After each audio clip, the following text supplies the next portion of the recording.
शादी के बाद फैमिली में रहते हुए अपनी पढ़ाई को रीस्टार्ट करना या फिर कंटिन्यू करना बहुत ही मुश्किल होता है। एक तो हम खुद को नए घर में एडजस्ट कर रहे होते हैं, घर की इतनी सारी रिस्पॉन्सिबिलिटीज अचानक से आ जाती हैं, और अगर आपका बेबी है तब तो रिस्पॉन्सिबिलिटीज और भी बढ़ जाती हैं, और इन सारी रिस्पॉन्सिबिलिटीज के साथ अपनी पढ़ाई को मैनेज करना बहुत मुश्किल होता है। बट फिर भी हम किसी ना किसी रीजन की वजह से अपनी पढ़ाई को रीस्टार्ट करते हैं, चाहे आपको फाइनेंशियली इंडिपेंडेंट होना है इसलिए, या फिर आप खुद से सेटिस्फाइड नहीं है, या फिर जो भी आपका रीजन हो सकता है। बट अगर आपने अपनी पढ़ाई को रीस्टार्ट किया है अपनी शादी के बाद, तो आपने पहली लड़ाई तो यही जीत ली है। वेलकम टू स्त्री कॉर्नर, मैं हूं आपकी फ्रेंड आराधना। आजकल मेरे वीडियोस डेली अपलोड नहीं हो पा रहे हैं क्योंकि अब मेरे पास 2 बच्चे हैं, और दोनों बच्चे, अपनी पढ़ाई, घर के काम, फैमिली मेंबर्स भी बढ़ गए हैं। इन सब चीजों को मैनेज करने में ना मैं वीडियोस के लिए थोड़ा टाइम नहीं निकाल पा रही हूँ, क्योंकि मेरी फर्स्ट प्रायोरिटी मेरी पढ़ाई है। अभी सीटेट क्लियर हुआ है, अभी एक स्टेप सिर्फ आगे बढ़ी हूँ, तो अब नहीं चाहती हूँ कि फिर से मेरी कंटिन्यूटी ब्रेक हो। तो जब मुझे टाइम मिलता है मैं अपना वो टाइम अपने पढ़ाई में यूटिलाइज करती हूँ। तो अगर आपको भी अपनी पढ़ाई रीस्टार्ट करनी है तो सबसे पहले आपको खुद को रिक्रिएट करना होगा। Recreate means best version of yourself, और इसके लिए फर्स्ट ऑफ ऑल आपको अपनी हैबिट्स और अपना जो डेली रूटीन है ना उसमें चेंजेस लाने होंगे। विमेंस की ना एक हैबिट होती है कि जब तक हम किसी चीज को प्रॉपरली उसके जगह पे नहीं रख लेंगे तब तक हम अंदर से फ्रस्ट्रेट हुए रहेंगे। सपोज जब तक हम झाड़ू को बेड के नीचे से, टेबल के नीचे से प्रॉपरली नहीं लगाएंगे तब तक हमें अंदर से सेटिस्फैक्शन नहीं मिलेगा।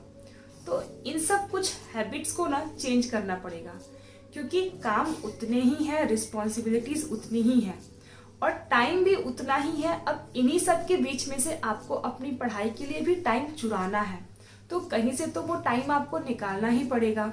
तो आप 2 से 3 दिन पे डीप क्लीनिंग करिए, डेली डीप क्लीनिंग मत करिए, ताकि आपको टाइम जो है ना ऐसे ही करके थोड़ा थोड़ा आपको टाइम अपनी पढ़ाई के लिए निकालना पड़ेगा। अब होता क्या है कि विमेन्स पूरे घर का काम अकेले करती हैं, तो आपको जब अपनी पढ़ाई स्टार्ट करनी है काम को भी डिस्ट्रीब्यूट करना पड़ेगा। कपड़े फोल्ड करने हैं या फिर छोटे छोटे काम है, आप अपने मदर इन लॉ को दे सकती हैं, कुछ काम अपने हस्बैंड को दे सकती हैं। ऐसे करके आपको अपना ना काम भी डिस्ट्रीब्यूट करना पड़ेगा, ताकि आप अपनी पढ़ाई के लिए टाइम मैनेज कर पाए। फर्स्ट आपको यही करना है कि अपने डेली रूटीन और अपनी हैबिट में कुछ चेंजेस लाने हैं।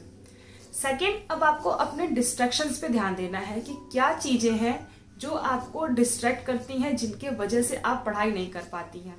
अगर मैं एग्जांपल दूं तो टीवी सीरियल्स हैं जो सिर्फ आपका टाइम वेस्ट करते हैं, उनसे खुद को टोटली कट ऑफ करिए। सेकेंड, गॉसिप है, कोई भी ऐसी चीज जिसमें आप पहले इंटरेस्ट लेते थे और जहां पे आपका टाइम वेस्ट होता था, उन सब चीजों से खुद को कट ऑफ करिए, ताकि वो जो टाइम था ना उसको आप अपने स्टडी पे यूटिलाइज कर पाए।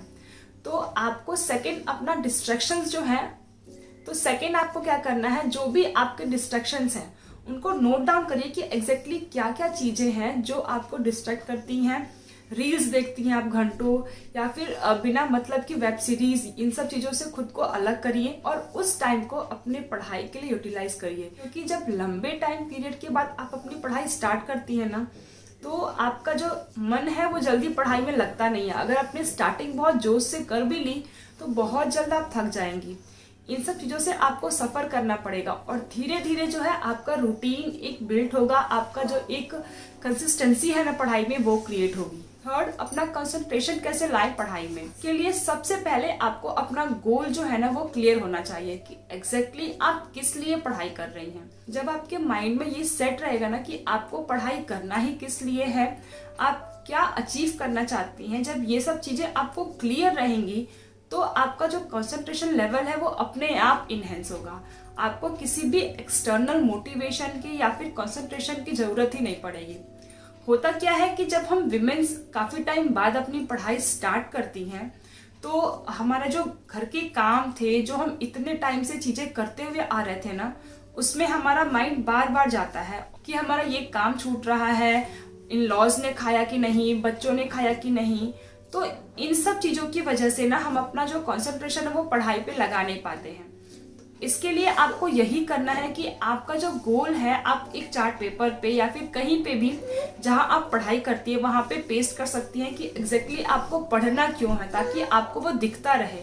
और जब आपको वो चीजें रिमाइंड होती रहेंगी ना कि आपको क्यों पढ़ना है, आप क्या अचीव करना चाहती हैं, आपका टारगेट क्या है, तो आपका कंसंट्रेशन अपने आप अपनी पढ़ाई में लगेगा। सेकंड, आप एक ट्रिक और यूज कर सकती हैं कि आपने सुबह से जो भी काम किया है उसको एक बार आंखें बंद करके और एक बार रिमाइंड करिए कि एग्जैक्टली आप सो के उठ के सबसे पहला काम क्या की थी, उसके बाद आपने क्या किया। इन सब चीजों को रिवाइज करने से ना एक बार आपको याद करना है कि आपने क्या क्या काम सुबह से किया है, तो इससे आपकी मेमोरी जो है वो भी शार्प होगी और आपका कंसंट्रेशन लेवल भी इनहेंस होगा।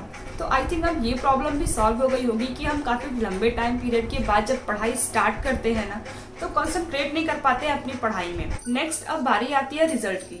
हम लोग की सबसे बड़ी प्रॉब्लम यही होती है कि हम रिजल्ट के बारे में स्टार्टिंग से ही सोचने लग जाते हैं कि अगर हमारा क्लियर नहीं हुआ तो क्या होगा, अगर हमारा रिजल्ट पॉजिटिव नहीं हुआ तो क्या होगा।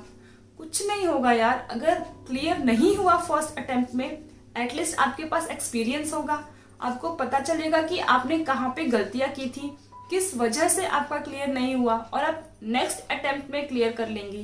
तो करना क्या है कि रिजल्ट के बारे में आपको नहीं सोचना है, सिर्फ कॉन्सेंट्रेट होकर के आपको अपनी पढ़ाई करनी है। आप जितना फोकस अपनी पढ़ाई पे लगाएंगी उतना ही ज्यादा आप अपने रिजल्ट के पास पहुंचेंगी। तो अपनी पढ़ाई को एंजॉय करिए, फोकस्ड होकर के अपनी पढ़ाई करिए और अपने लाइफ के छोटे छोटे जो मोमेंट्स है ना साथ में उनको भी एंजॉय करिए। अपनी लाइफ को डिस्ट्रॉय नहीं करना है सिर्फ पढ़ाई का स्ट्रेस लेकर के। रिजल्ट का स्ट्रेस बिल्कुल नहीं लेना है, पढ़ाई करना है, कंसंट्रेशन के साथ करना है, फोकस्ड होकर करना है, अपने गोल को लेकर के क्लियर रहिए और अपने लाइफ को एंजॉय करते हुए अपने स्टडी पे ध्यान। Last and most important, time management.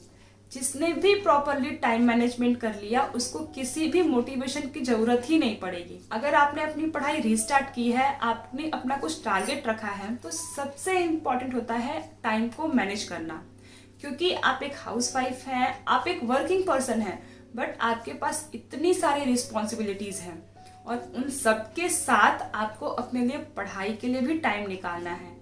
तो जब तक आप अपने टाइम को मैनेज नहीं करेंगी, आप अपने घर के कामों को मैनेज नहीं करेंगी, अपने रिस्पॉन्सिबिलिटीज को मैनेज नहीं करेंगी, तब तक आप अपने टारगेट को अचीव नहीं कर पाएंगी।